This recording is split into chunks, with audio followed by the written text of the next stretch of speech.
I want you either to close your eyes or just visualize what a healthy farm looks like to you. Got that image in your head?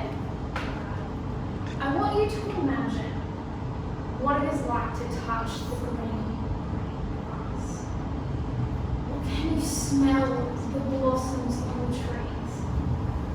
Can you see the wildlife and the livestock moving through the landscape?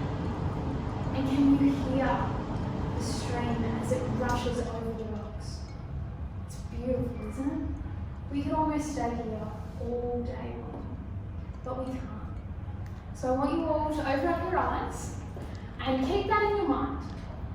It doesn't matter where you're imagining your farm right now, whether it is on the outskirts of Sydney or perhaps you're way out west at Broken Hill.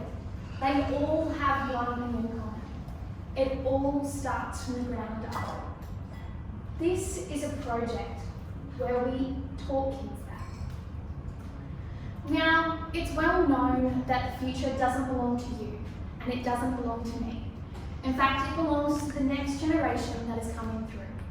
These guys will be our politicians, they will be our land carers, they will be our farmers, and most importantly, they will be our consumers. But they will also have to take up the challenges that we leave behind. How will we get these guys to take up the challenges? In Australia, currently, 61% of our Australian landmass is cared for by farmers. So who better to teach the next generation how to care for our land than the people that work with it day in, day out? This is the story of how we achieve that in Cobar. So this project took place in Cobar, New South Wales, which is about 4 hours from Broken Hill, 10 hours from Sydney roughly, and we're a long way away from almost anything. So we have to be an incredibly resourceful community. And we were given the challenge. Now, all good projects that you ever have the pleasure of working on have goals. So here were the goals that we were given. Number 1, run 2 separate events for primary school children in your area. Easy. We can do that. The next one was work with the local land care network to deliver these events. Seems simple enough. And then you have to come out with a physical outcome. So it's got to be something tangible that we can go, this was money well spent, look at what these kids did. Now it seems like this should be a really, really easy program to implement. But when you look at these 3 goals, they can be almost anything. And so what I'm going to tell you today is how we did it. Now, there's a million ways that you could teach how to care for our most precious resource, our soil. And so I hope you guys get some ideas and can perhaps put them in your own presentations. So, when you start any activity, we have the brainstorm. This is the scary moment where you ask questions repeatedly, your brain hurts, and you feel like, are we actually getting anywhere? And as a land care coordinator, this is the stage where I pull my hair out, because it's like, guys, we've got to do something or we're never going to get it done. But then you come across some really, really pivotal key questions and everything starts to flow. And one of them is, who's our audience? In Cobar, the local land care group, the Buckaroo Land Care Group, have an education program for years 5 and 6. And it's been running for years. It's award-winning.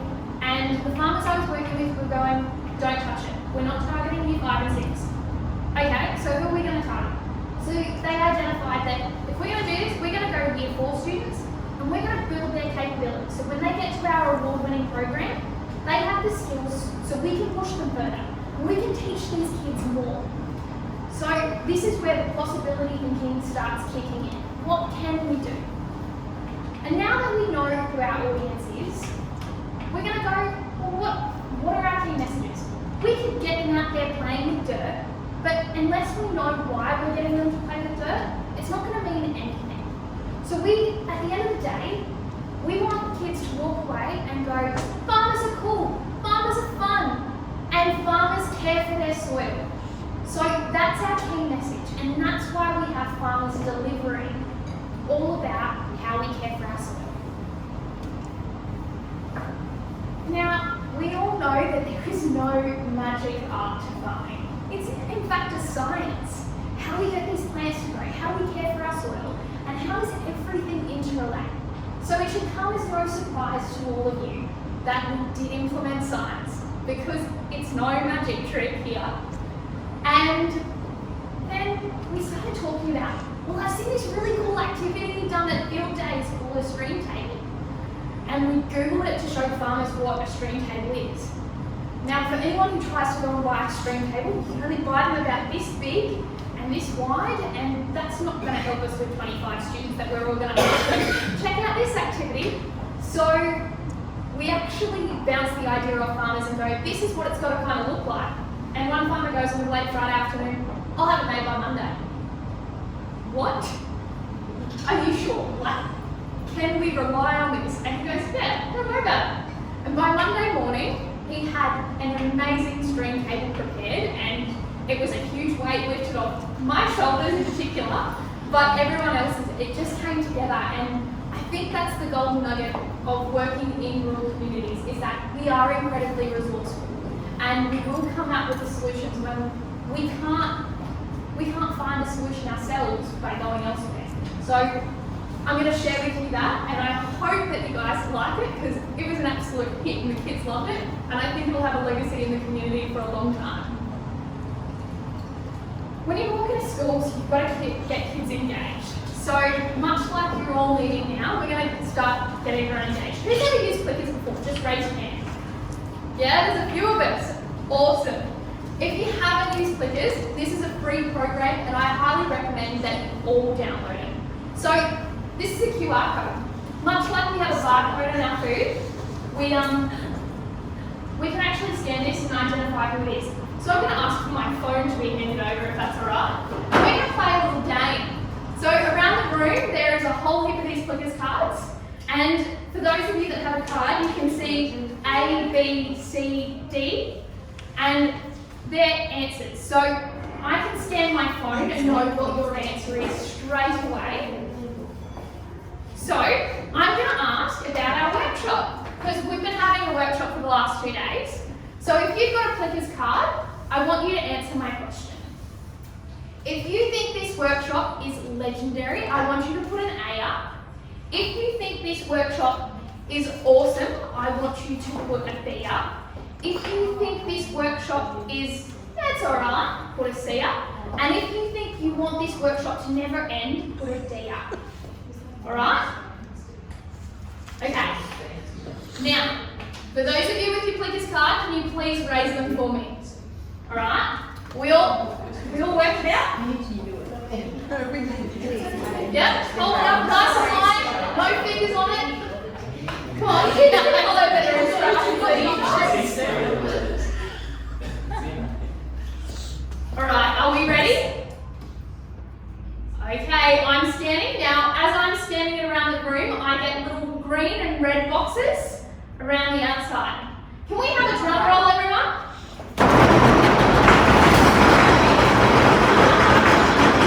Who wants to know the answer? Of course.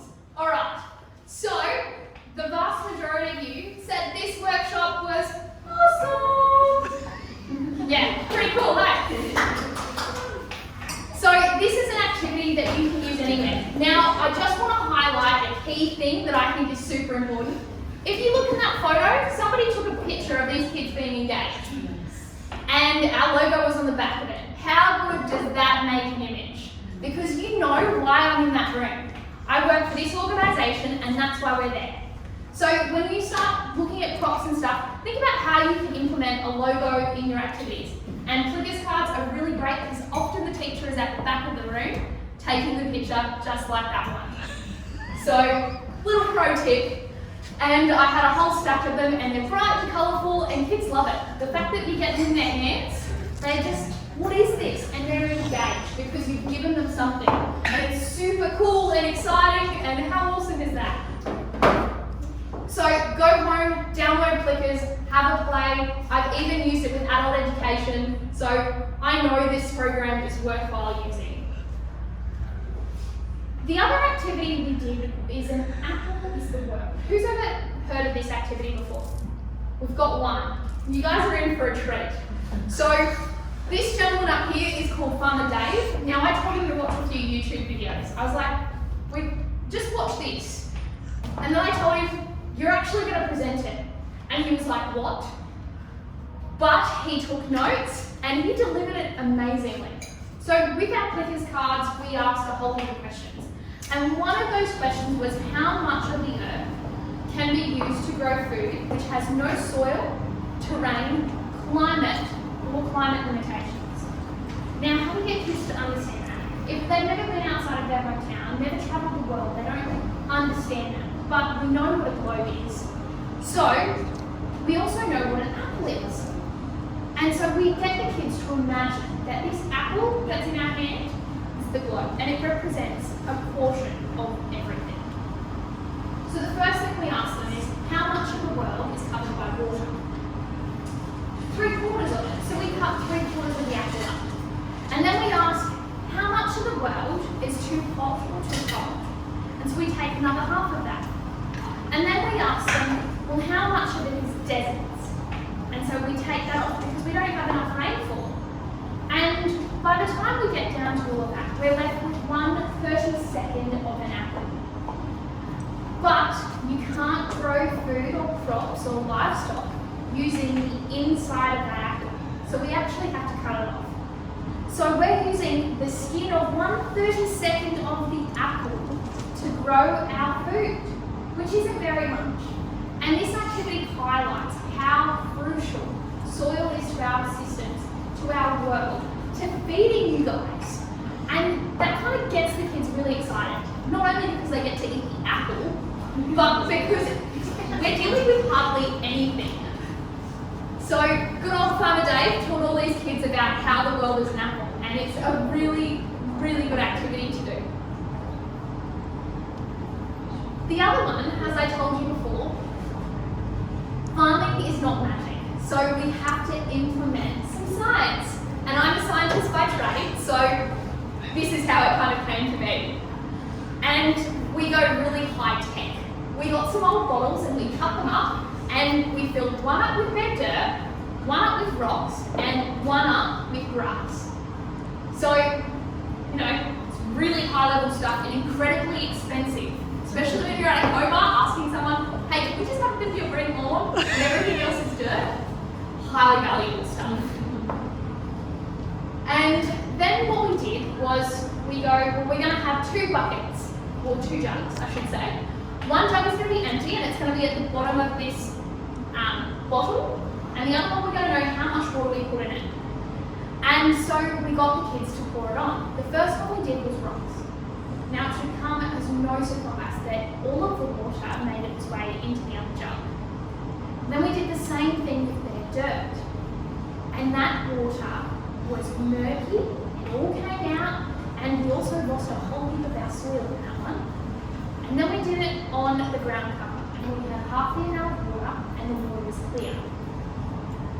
This activity highlighted to students how important our ground cover is, and why as farmers and as land managers we have to really preserve that, because we are currently losing our soil at a rate of 10 to 32 times faster than we are creating it. And this simple activity showed how we're losing it, but it also highlighted the solutions to how we can mitigate that.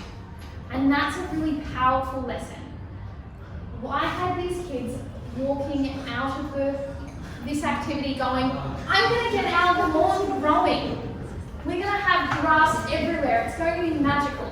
And that, my friend, is how we greened up Hobart. So when you go there and you see lots of grass, perhaps it's these guys that have been watering it.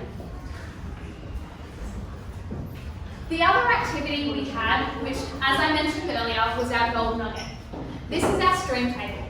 Now, we all know that kids play, and that's how they learn. So what we did was we took their idea of let's play and put it to work. So this stream table was just filled up with dirt. At the top, we have our clouds. So this was just a drum, a 20-litre drum of water, and we could turn on the taps whenever we wanted. But we had 2 streams. One stream was straight and one stream was bendy and windy. The kids then had to take all the toys and the little trees and the leaves that they got off and design their landscape. Where are they going to build their house? Where are they going to put their car? What about the pigs and the horses? And so they had it all together. And then we go, are you ready for us to make it rain? And so we turn on the tap and water started coming. Now some kids created dams and looked at how it all changed. But one key thing was they looked at how the speed of the water changed. And when we had it straight, we lost a lot more water, a lot more soil from the outside, and you could see the little particles as it moves down the stream. And whereas when it was bendy, they'd pick up the particles, but it also dropped them not too far away on the nearest bend. And so the kids are like, while they're so freaking out about their houses getting flooded, they're learning all about banks, but they're also learning what erosion is and how it changes our landscape and how the landscape in their community is formed. And it's just so fun, and I don't think they understood fully how important this all was. But at the end of the day, this was the one activity that they couldn't stop skiting about. So they were drawing pictures, they were telling their mum and dad all about it. So it's an awesome activity and worthwhile doing. And as I said, our third goal was that we had to get them to come out with something tangible. We had to show to our sponsors that it was worthwhile doing. And so kids are all at different levels of education, and the easiest way to get them to engage and to have something tangible is get them to draw a picture. And so that's what we did. Today, Landcare came into my classroom, and this is what I learned. Now, some kids are really great with using their words, but some kids are also really great at drawing pictures. And I got some awesome videos of these kids telling me what is in their image. And they go, this is where my horse was drowning because I had so much water, or this is why we need ground cover in our system. And it's just so awesome. I actually think this would make an awesome book to tell everyone. But look at how proud they are. And we were sitting in the room while they're drawing this. So they're turning around and going, what about this? And how do I spell this word erosion? And so we got that one-on-one interaction with them, and you could just see their faces light up. Did learn, it's not worth taking crayons. If you're going to do it, use pencils. Crayons, kids can't rub out. And for the perfectionists in the room, that really drives them bonkers. So take my tip, use pencils, not crayons. Now, as with any activity, a photo tells 1,000 words. We also did get these kids to stand up there and go, healthy soils, healthy farms, but while we're drinking a wine, I don't think we'd appreciate the screaming screeches that they made during that video, so I saved you all the pain. But look at how much fun they had, and most importantly, the farmers walked away having a great time. I think the kids got a lot out of it, but we got so much more. And if you ever have the chance to engage with your community like that, take it, because it is like no experience you will ever have. And of course I have to thank all of the wonderful contributors to this program, because without them, none of it would have come to be. And that was Western Landcare, the Buckaroon Landcare Group, and Western Local Land Services. For someone who has moved to a new community, if I can give you one piece of advice, it is make media your closest friend. Because you are going to do some amazing things in your community, and you need someone to be your storyteller. So make connections with them and pick up the phone and tell them about what you're doing. For me, when I lived in Hobart, this was one of the awesome activities that I got to do. And I had to tell the whole community how awesome their kids are, what we created. And so thanks to the local journo, we got it in the paper and it got a bit of a run on social media.